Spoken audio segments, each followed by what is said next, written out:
Hi, it's Wizard Aaron here today to read Chapter 3 of Spirit of the Dragon. What do you mean I'm not a wizard? Don't you see my hat? I am the most wizardy wizard there is. Thank you. Okay. Chapter 3.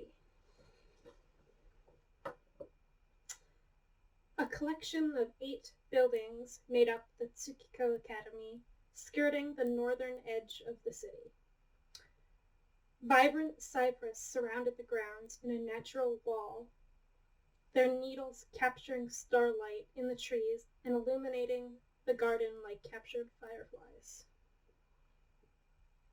The plants hummed as Masanori, Hidekazu, and Aihi followed the masked woman through the gardens. Masanori never believed he would see the Tsukiko Academy.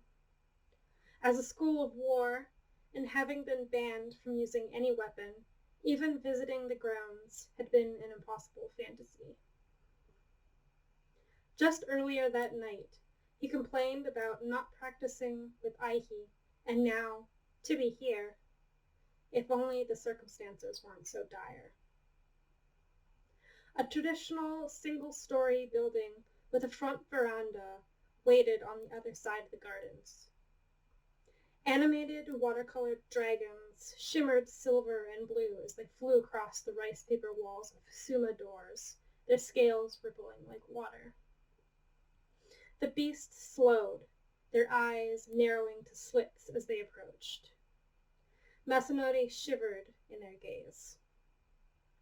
Once the dragons disappeared around the side of the building, the front doors slid open of their own accord and revealed an expanse of tatami floors. Long calligraphy scrolls covered the walls, and black ink appeared to draw unfamiliar kigo. Rice paper dividers decorated with 4 distinct yokai symbols obscured one side of the room: a kappa shell, a kitsune with a folding fan, an oni eating a crescent moon, and a tengu in flight. In a high alcove on the opposite wall rested a sapphire-encased hourglass, wrapped with a winged snake. Beneath the hourglass, a young man waited for them, his face obscured by a gold-feathered mask. "Headmaster Meki awaits you," he said. He lifted an arm, heavy with the sleeve of his crimson kimono, and a shoji door to the side slid open. Beside him, the masked woman bowed and remained in place. Aihi led Hidekazu and Masanori through a long hallway adorned with katanas, barbed naginata, and a dozen other blades. The hall opened into a grand courtyard of worn stone, where planters of hydrangeas lined the surrounding luxurious verandas with cotton and silk viewing beds. Crickets sang in the distance, easing Masanori into the nighttime atmosphere. In the corner of the courtyard, a middle-aged man in a simple black kimono, overlaid with a simple kosode, knelt beside a low table, sipping a cup of tea. A steaming cast-iron pot waited in front of him. Barame bowed, almost touching the ground, as Masanori, Hidekazu, and Aihi neared. Though perhaps only a little older than Masanori's father, Barame's hair was snow white and flowed over his shoulders to pool around him. "I am honored by your presence, exalted dragon princess," he said, bowing his head. "And you, Genchu Hidekazu and Genchu Masanori, sons of the formidable Genchu Sachi and Genchu Dano." The legend himself, Masanori gulped. His father didn't talk about his time as a bushi, so he'd almost forgot that Genchu Dano and Meki Barame had fought side by side for years. "You anticipated my arrival tonight," Aihi said. "Why bother attempting to divert this meeting?" But Ame smiled. A princess must learn to overcome the challenges set before her. I merely provided an opportunity for you to shine. I informed your spy, and I warn you the same. Now is not the time for foolish games. Have you not played enough already, dear Barame, keeping secrets, watching people die, and leaving others to pick up the pieces? You misunderstand my intentions, your exaltation, Barame said. Please, sit and have some tea. I misunderstand nothing. You veiled the truth 6 years ago, and you repeat your mistakes now. Tell me what you know of this Khanthir. I'm not blind. I'm well aware of how you whisper into Governor Ben-Me's ear. Did you convince her to remain silent while women disappeared into the night? If your concern for the lives of these missing women does not convince you to put aside your sentiments, I fear nothing will. Barame gestured to the 3 cushions across from him. Sit. The scene unfolding before Masanori stunned him to silence. Meki Barame towed the line of insubordination and disrespect, while also playing Aihi's strings like a trusty lute. Their gazes locked in a silent battle. Aihi lost. This better be worth my time, she said, and found her seat. Hidekazu and Masanori settled beside her, and the teapot floated to fill their cups with steaming green tea. The scent permeated Masanori's senses, and he couldn't resist sipping the bitter yet soothing liquid. He never expected Barame and Aihi to be acquainted. The tension between them piqued Masanori's curiosity. Governor Ben-Me and I know less of the situation than Lady Tora would have you believe, Barame said. The Khanthir has made several appearances in recent months, but we only discerned a connection between his attacks earlier this summer. Which is, Hidekazu said. He only takes women. Noble women. That explained Tora's concern about her friend's behavior, at least. Perhaps the city itself remained unaware of the situation, but the news still spread amongst those at risk. If this is true, all of high society is in danger, not only those who were taken, Aihi said. Who is the Khanthir? His identity remains unknown, as do his motives, Barame said. These attacks have persisted for months with your knowledge, Hidekazu said, and despite your inability to capture the Khanthir, it all remains secret. The citizens of Tsukiko have the right to know of the danger and take measures to protect themselves. Your duty is to protect them. Governor Benri's forces are limited, mine even more so. Barame sipped his tea.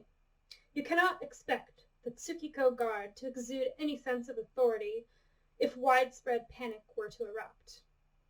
Not when our honorable shogun decimated the Guard's ranks when she recalled most to Nagaso for the... He fished for words. The crisis. In addition to the mysterious absence of the Guard captain. Even combined, we do not have the resources. Aihi pursed her lips. Both Tora and Barame mentioned an incident in Nagasu, yet Masanori spent half his time in the jutsu labs or with Aihi, and to his knowledge, there hadn't been any recent emergencies. And not in Masanori's gut formed at the thought of Aihi hiding something from him, too. If numbers are the issue, one word to the shogun and the Tsukiko Guard might return from the capital. We will submit a request on your behalf, Hidekazu said. No, we cannot. Aihi folded her hands. Unless the threat in Tsukiko escalates further, we must resolve the issue with those remaining. I cannot reverse the shogun's command, nor will she absolve her decision without explicit empirical evidence of a significant threat. What has happened in Nagaso to justify leaving Tsukiko vulnerable? Masanori slipped a hand under the table and played with the seam of his howdy.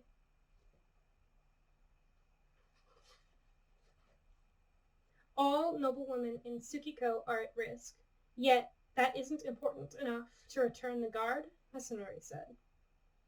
The issue in the capital is complicated. These women are... I do not wish to... Aihi sighed. Tora's account, despite her standing with myself and the shogun, means nothing without missing person reports and multiple witnesses corroborating the Kanthir's long-term infiltration of Tsukiko. Information which remains under Captain Todoroki's authority, Barame said. We attempted to communicate with the families of suspected victims and collect their accounts as proof, but they remain silent. The inability to protect their daughters has led them to hide the truth. Masanori bit back a cold remark. An archaic custom directed Seiryu nobles to obscure their shortcomings, especially when failing to defend their own blood. Instead of banding together in times of need, families segregated themselves to hide the shame of their inadequacy. How many women are missing? Aihi said. I know of 6. 6, Aihi breathed. Her teacup rattled in her hands. Perhaps the shogun cannot allocate further support for Tsukiko, but someone should have notified me of these kidnappings. The safety of my people is of the utmost importance. Several of Masanori's female acquaintances from Tsukiko had stopped coming to Nagaso over the past few months, and they were never available when he, Hidekazu, or Aihi were in the city. But Sato Manami still sent letters, and Imai Fuyuko blamed her weak constitution for a sudden illness keeping her bedridden. Their families had never indicated anything was amiss. They couldn't have been victims. A chill passed through Masanori, and he realized he was wrong. So very, very wrong. What do you intend to do? Hidekazu said. Aihi stared at Barame for a long moment. My facilities and helpers are always open to you, Your Exaltation, Barame said. We must collaborate to stop this Kanthir. I intend to consult Governor Benri before determining a path forward, Aihi said. As you wish, Your Exaltation, Barame said.